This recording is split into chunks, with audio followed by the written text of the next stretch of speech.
इस साल आईपीएल ने बहुत तगड़ा वाला दिमाग लगाया और मौका दिया भोजपुरी कमेंट्री का। लॉलीपॉप खिया खिया के विकेट लेते बड़े, एक हो लॉलीपॉप देता रहे कि खा लो फिर अगला पे आउट कर देता रहे। भोजपुरी कमेंट्री से जितना फायदा भोजपुरी को हुआ उससे कहीं ज्यादा फायदा आईपीएल को हुआ। पहले आईपीएल मैच वही लोग देखते थे जिनको क्रिकेट में इंटरेस्ट था, लेकिन जब से भोजपुरी कमेंट्री आया है तब से यूपी, बिहार, झारखंड के हर घर में आईपीएल देखा जा रहा है, सिर्फ और सिर्फ इंटरटेनमेंट, मस्ती मजाक के लिए। इस समय कोई भी कॉमेडी शो नहीं आ रहा है, कोई भी ऐसा सीरियल नहीं आ रहा है जिसे लोग देखे, हंसे, एंजॉय करे और रिलैक्स फील करे। लेकिन जब से आईपीएल में भोजपुरी कमेंट्री आया है, सब लोग 7:30 पर अपना अपना फोन खोल के इन भाई साहब को सुनने लगते हैं। पार हो गई गंगा के तीरे, एकदम गंगा के तीरे। भोजपुरी कमेंट्री सुन के लोग एंजॉय तो कर ही रहे हैं, लेकिन बीच बीच में भोजपुरी गाने का तड़का लगाया जा रहा है जिसपे पूरा स्टेडियम झूम उठता है।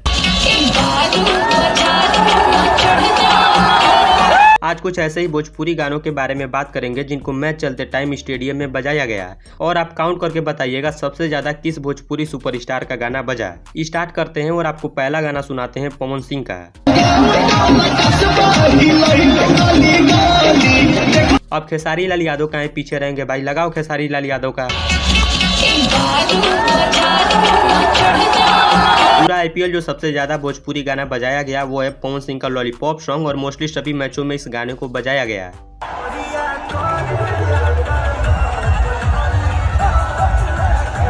खेसारी लाल यादव का तबला सॉन्ग भी खूब बजा और पूरा स्टेडियम इस गाने पे झूम उठा।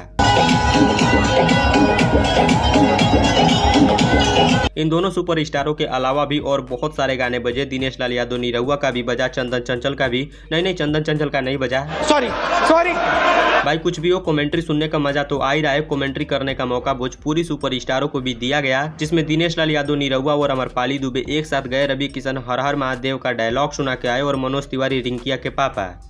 अरे छक्के देने मार देले किशन बाबू छक्का, रह गईले नारायण देखा का। जो लोग सालों से एक ही बात कहते हुए आ रहे हैं कि भोजपुरी अश्लील है, उनके मुंह पे जोरदार चाटा है आईपीएल के तरफ से। हमेशा से भोजपुरी को कोसा जाता है कि भोजपुरी गंदी है, भोजपुरी अश्लील है, और कहा जाता है कि इनको अश्लील बनाने में सबसे बड़ा हाथ पवन खेसारी का है। लेकिन आज कोई ये नहीं कहेगा कि भोजपुरी को इतना बड़ा बनाने में पवन खेसारी का ही सबसे बड़ा हाथ है, अपने अच्छे गानों से और अपने अच्छे प्रोजेक्ट से। कह रही है, अब थोड़ा ये जान लेते हैं कि आप पवन खेसारी को भी आईपीएल में कमेंट्री करने का मौका मिलेगा, क्योंकि दिनेश लाल यादव निरहुआ, रवि किशन, मनोज तिवारी ऑलरेडी कमेंट्री कर चुके हैं, और अब खेसारी लाल यादव के फैन और पवन सिंह के फैन भी चाहते हैं कि ये भी जाके वहाँ पे आईपीएल में कमेंट्री करें। तो देखिए, ऐसा नहीं है कि पवन सिंह और खेसारी लाल यादव को वहाँ नहीं बुलाया गया होगा, बुलाया गया होगा, लेकिन ये वहाँ पे नहीं जाएंगे। आदमी उसी के बारे में बोलता है जिसके बारे में उसको पहले से जानकारी होती है।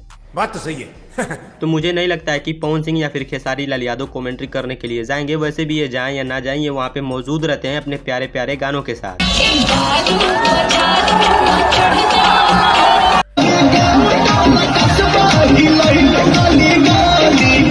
वैसे आपको क्या लगता है, खेसारी पवन को कमेंट्री करने के लिए जाना चाहिए? कमेंट करके बताइएगा। बाकी मैं मिलता हूँ आपसे अगली वीडियो में। वीडियो देखने के लिए आप सभी का बहुत बहुत धन्यवाद।